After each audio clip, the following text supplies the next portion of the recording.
أعظم ما ينعم الله عز وجل به على العبد أن ينعم عليه بمعرفة الفقه، كما قال النبي صلى الله عليه وسلم: من يرد الله به خيرا يفقهه في الدين.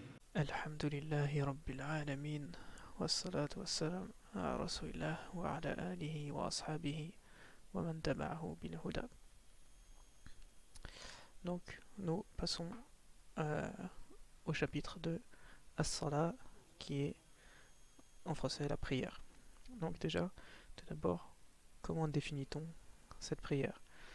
Ce sont des gestes et des paroles précises qui commencent par le takbir, le fait de dire Allahu Akbar, et qui finit par at-taslim.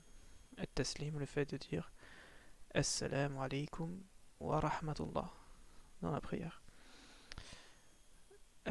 Donc cette prière va être composée de différentes parties. On va pouvoir décomposer la prière en différentes parties. Donc on va dire que la prière c'est un grand chapitre qui contient plusieurs sous-chapitres. Donc le premier sous-chapitre que nous verrons, ce seront les conditions dans la prière, ce que l'on appelle en arabe al-shurut.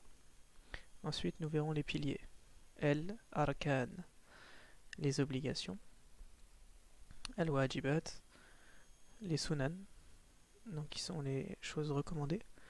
Ensuite nous verrons les choses permises, les choses détestables, les annulatifs, les différents genres de prières, par exemple prières surrogatoires, les prières obligatoires, etc. Et enfin nous verrons les erreurs dans la prière. Donc on peut se poser ici une question.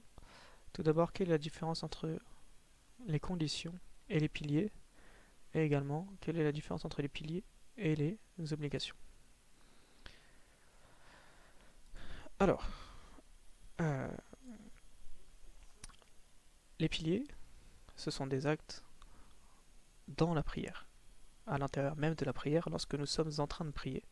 Par exemple, le fait de réciter Al-Fatiha, ou le fait de faire At-Tashahhud à la fin de la prière. Donc nous les verrons un par un, mais ce sont des actes qui sont à l'intérieur de la prière. Les conditions, elles, sont des actes extérieurs à la prière, c'est-à-dire en dehors des actes que l'on fait dans la prière. Par exemple, le fait de faire les ablutions.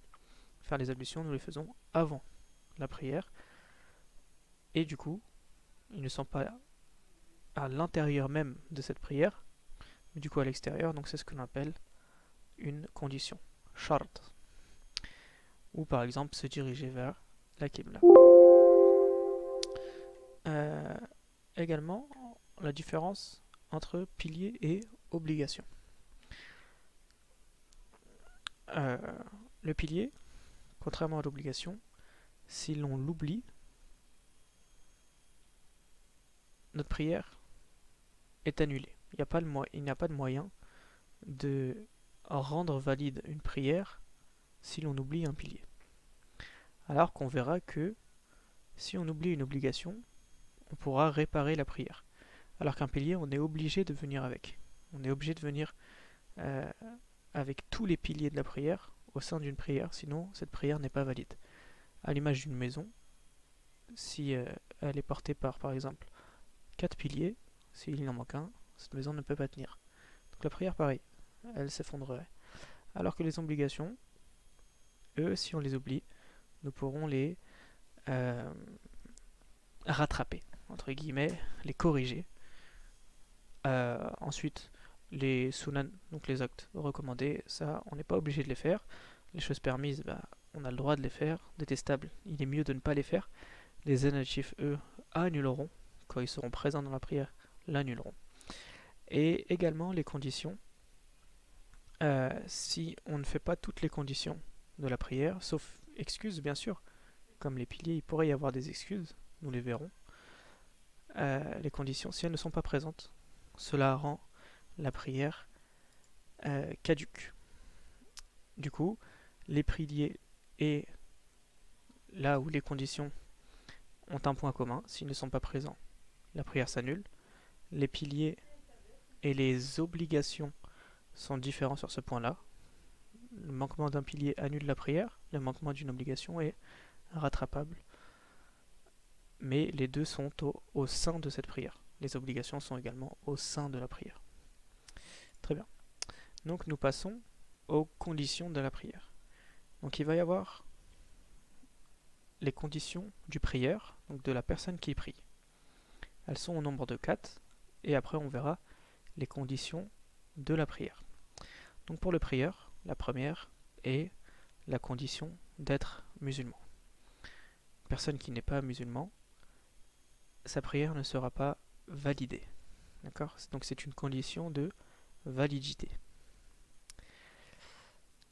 Le point 2, la raison, al-aql, c'est une condition de validité et d'obligation.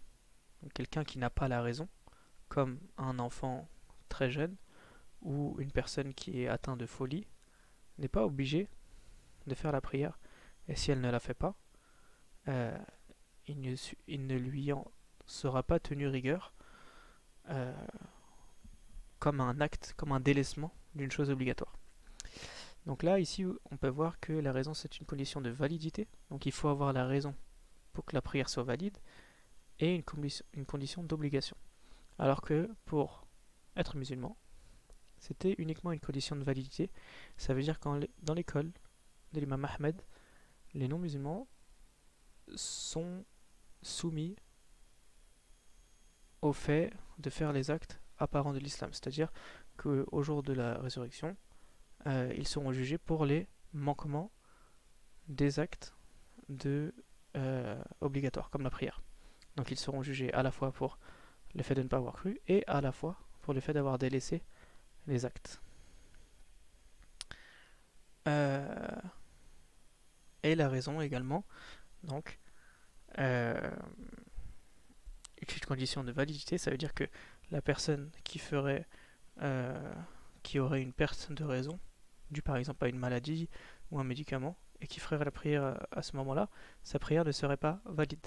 Ça veut dire que quand il retrouverait la raison, il devrait refaire cette prière. Ensuite, en troisième condition, nous avons la puberté. La puberté, elle est une condition d'obligation. Et la puberté, on verra les différents signes de la puberté plus tard, qui peuvent apparaître. Et les actes accomplis avant la puberté sont valides, s'ils respectent toutes les conditions, ils seront valides, et la personne non pubère sera récompensée pour cela, mais on lui demande, il est obligatoire pour lui de prier au moment de sa puberté. Sur ce point-là, on peut aussi rajouter que le tuteur de l'enfant non pubère, il doit ordonner à son enfant à partir de 7 ans. Donc, dans l'école de l'imam Ahmed, 7 ans, ce qu'on appelle 7 ans révolus. Ça veut dire que ce serait pas comme nous on connaît. En général, en France, une personne qui va dire aujourd'hui c'est son anniversaire, entre guillemets, par exemple, s'il a 10 ans, ça voudrait dire qu'il est né il y a 10 ans pile. Non. Là, ici, quand on dit 7 ans, c'est que, au contraire, nous, c'est ce qu'on appellerait plutôt 11 ans. Ça veut dire qu'il a fini ses 10 ans. Ou là, il a fini ses 7 ans. Ça veut dire le lendemain, il bascule, ou la seconde d'après, il bascule à 8 ans. Comme nous, on l'appelle dans notre culture. Et du coup, le tuteur doit l'ordonner à partir de 7 ans, et à partir de 10 ans, comme on dit, le frapper, mais c'est un coup léger pour montrer le fait que la personne n'est pas satisfaite de ce comportement-là, et pour agir avec sévérité, pour qu'il comprenne l'importance de cette prière. C'est bien sûr, si lui, il délaisse à 10 ans ou plus, et qu'il n'est toujours pas pubère, il ne rentre pas dans la condition d'obligation. Donc il n'est pas, il n'aura pas de péché dans le fait de délaisser la prière. La personne qui prendra les péchés, ce sera son tuteur qui le laisse faire ce qu'il veut. D'accord ? Mais à partir de sa puberté, lui aussi prendra également des péchés. Et la quatrième condition du prieur, c'est une condition qui est uniquement pour les femmes, c'est le fait de ne pas avoir ni les menstrues, ni les lochis au moment de la prière. Donc ça, c'est une condition de validité et d'obligation. Une femme qui a ses menstrues n'est pas obligée de prier, et si elle prie, sa prière n'est pas valide. Taïb. Et ensuite, nous voyons les conditions de la prière. Les conditions de la prière sont au nombre de 5. Donc la première, ça va être un sous-chapitre qui va durer très longtemps. C'est la purification. C'est ce que nous allons commencer, Inch'Allah, dans les cours suivants. Donc c'est ce qu'on appelle en arabe at-tahara, la purification. Ensuite, en arabe, dukhul al-waqt, donc l'entrée du temps. C'est-à-dire, par exemple, je ne peux pas prier une prière avant que son temps ne soit entré. Par exemple, si la prière de Al-Maghrib, c'est à 20h03, le soleil se couche totalement à 20h03, si je prie avant la fin du coucher du soleil, cette prière n'est pas valide. D'accord ? Ensuite, on va avoir le fait de cacher sa nudité. Satru al-awra. D'accord ? Et nous verrons du coup la nudité de chacun. Dans la prière, il y a des règles bien spécifiques à cette condition. Ensuite, s'orienter vers la qibla.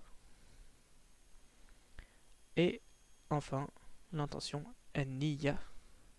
An-niyya qui est l'intention. Et que toute œuvre doit être faite avec une intention. Et nous reviendrons sur l'intention, mais cette intention se décompose en deux catégories. La première, ce qu'on appelle la niyya, qui est liée entre guillemets à l'adoration en elle-même. Donc c'est le fait de faire toute œuvre pour Allah, comme par exemple les cours que nous sommes en train de faire. C'est que ces cours, nous les faisons pour Allah. Et la deuxième, ça va être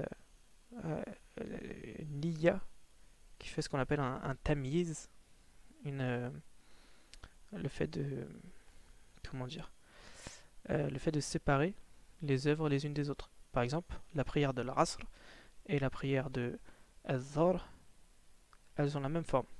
4 unités de prière à voix basse. Qu'est-ce qui fait la différence entre les deux? C'est l'intention. D'accord? Donc,